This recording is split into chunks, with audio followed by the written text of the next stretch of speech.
Good morning students, today's your English class. Last English class में हमने chapter 2 start किया था, इट्स रेनिंग, जिसमें हमने पढ़ा था कि कैसे जो वाटर है वो वाटर वेपर में चेंज होती है और फिर वाटर वेपर फिर से वाटर में चेंज होती है और हमको बारिश के रूप में पानी फिर से मिलता है। नाउ उसी को आगे अभी हम वाटर साइकिल के रूप में पढ़ेंगे। इसके पहले हमने एग्जाम्पल 1 और एग्जाम्पल 2 देखा था, तो उसमें आपको समझ में आया होगा कि कैसे पानी से भाप बनती है और जो भाप की बूंदें हैं वो ऊपर आसमान में जाती है। Now page number 13। Thus we know that there is water vapor in the air all the time। ठीक है, अभी हमने जो एग्जाम्पल है उससे क्या जाना कि जो वाटर वेपर है, भाप की बूंदें हैं, वो पूरे समय कहाँ रहती है? हवा में रहती है। दो वी कांट सी इट, हालांकि हम उनको देख नहीं सकते, ठीक है, वो हमको दिखाई नहीं देती है।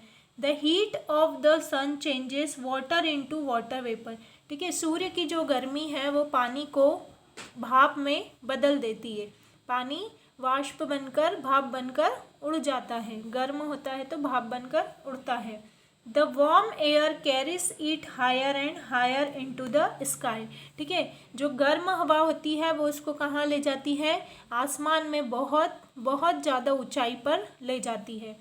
High up in the sky, ठीक है, बहुत ऊपर आसमान में जाने के बाद क्या होता है?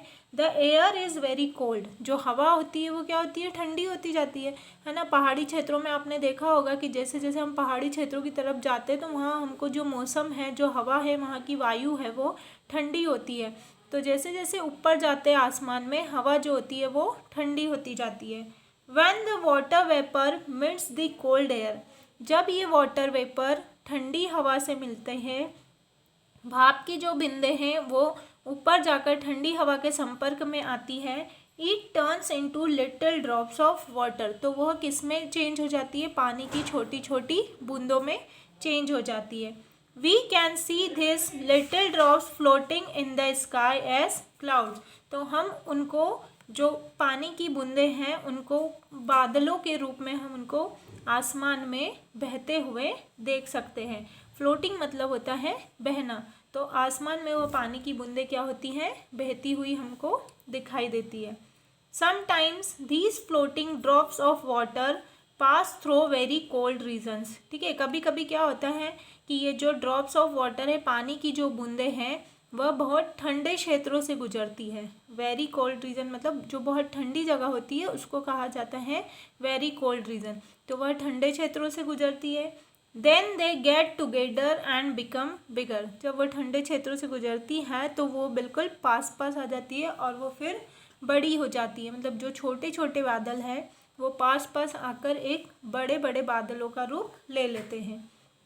When they are quite big and heavy, the air can't hold them। ठीक है, जब वह बादल बड़े हो जाते हैं तो वो बहुत भारी हो जाते हैं, तो जो हवा है वह उनको होल्ड नहीं कर सकती, पकड़ नहीं पाती है।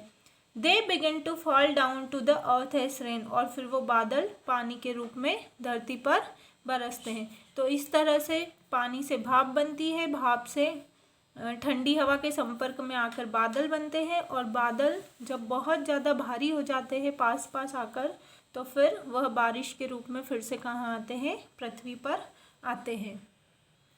यहाँ पर आपको वाटर साइकिल की पिक्चर भी दी हुई है बेटा। Some time it is so cold up there that all the little drops in a cloud get frozen. ठीक है, कभी कभी जो बादल है वो बहुत ज़्यादा ठंडी जगहों में जाते हैं तो वो क्या हो जाते हैं? जम जाते हैं। Then they fall to the earth as hail or snow, और फिर जो ओले है, ओले की बारिश होती है, स्नो और बर्फ़ की बारिश होती है। ठीक है, बारिश के रूप में आसमान से क्या गिरते हैं? बड़े बड़े ओले गिरते हुए दिखाई देते हैं या फिर बर्फ़ गिरती हुई दिखाई देती है, क्योंकि जो बादल है जब वो बहुत ज़्यादा ठंडी जगह में जाते हैं तो वहाँ पर फिर वो पानी की बूंदों के रूप में नहीं बरसते, फिर या तो वो ओले के रूप में बरसते या फिर बर्फ़ के रूप में बरसते। यहाँ पर आपको वाटर साइकिल की पिक्चर दी हुई है।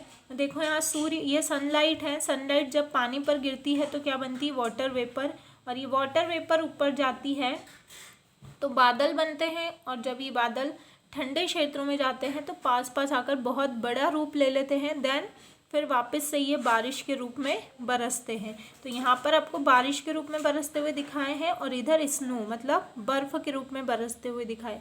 और जब ये बर्फ़ पिघलती है तो वापस से वह पानी का रूप लेके नदियों में मिल जाती है। तो इस तरह से नीचे का जो पानी है वही ऊपर जाता है और वही पानी हमको उसका साइकिल जब कंप्लीट हो जाता है तो फिर से बारिश के मौसम में हमको वापस से मिल जाता है। Thus we see that when it rains, hail or snows, the sky in fact returns to the earth the same water it had taken up as water vapor। ठीक है, इस तरह से हम इस वाटर साइकिल को देखकर कह सकते हैं कि बारिश, ओले और बर्फ़ के रूप में हमको फिर से पानी कहाँ मिलता है, रिटर्न पृथ्वी पर मिलता है और वो ही पानी वाटर वेपर बनकर कहाँ जाता है, ऊपर जाता है और फिर दोबारा से हमको वापस धरती पर पानी बारिश के रूप में मिलता है। तो यहाँ पर आपके इस चैप्टर की रीडिंग कंप्लीट हो चुकी है। इसमें हमने देखा है कि कैसे पानी से ही हमको वापस पानी मिलता है धरती पर। नाउ इसमें आपको कुछ वर्ड मीनिंग्स भी दिए हुए हैं, तो ये जब हम एक्सरसाइज डिस्कस करेंगे तब मैं बताऊंगी कि आपको क्लास वर्क नोटबुक में इनको कैसे लिखना है। तो यहाँ तक आप अच्छे से वाटर साइकिल का जो ये रीडिंग है, रीडिंग अच्छे से करेंगे, इसको ध्यान से समझेंगे और चैप्टर को रीड करेंगे। Thank you.